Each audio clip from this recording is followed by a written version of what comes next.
Hi guys, so we're here with Amina from the Moroccan protesters, and we're here to ask her a couple questions. Thanks for being here. Thanks for having me. So we have a couple questions to ask you, so let's get started. Okay, so your first question. Can you tell us what it was like in Morocco before this whole revolution started? Like, what was the drive to have changes, and like, what were the problems that were happening daily? Well, before the revolution, we were faced with tons of grievances, some of which included unemployment, weak human rights policies, and we just needed democracy and we really wanted economic transparency. The people of Morocco were faced with so many hardships and they didn't change much after the revolution. I could see why they would want new changes, because that's a pretty hard life to live with so many restrictions and hardships. So can you tell us, like, what the government's reaction was to all this chaos, and like, how did they handle it? Like, were they pretty smooth with how they handled it? The government's reaction to the revolution was actually pretty positive. They just accepted the reports on human rights, and the king also responded by reforming the constitution.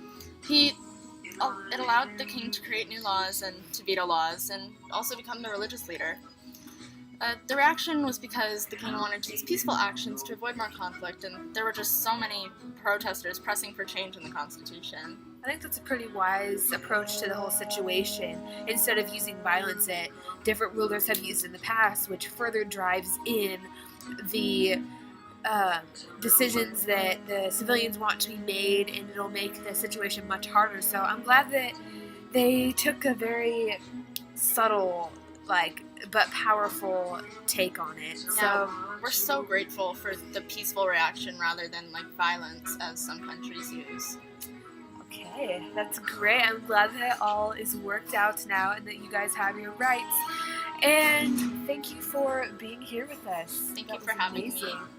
Okay, thanks for watching.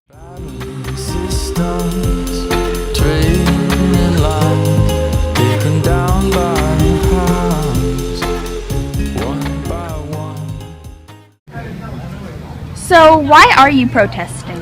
Well, we the rebels feel that the Constitution does not correctly embody the demands and needs of the people of Morocco. We don't feel that they have had a very good constitution, and we feel that the Constitution needs a lot of reforming. What was the government's original reaction to this? They didn't really have a reaction in the first year, since that was 2011, but in 2012, their reaction, they called for major constitution reform, and they started to draft a new constitution, and there was a national referendum. And what are some of the protesters' tactics? Well, we usually just protest in front of big buildings in places like Marrakesh, Casablanca, and Rabat. So we were doing lots of protests, and lots of people got killed because of the policemen. They were using brute force, and we additionally, in June of 2011, 60,000 protesters were honoring a dead protester because they had died because of police brutality. So, yeah. Well, thank you for the interview.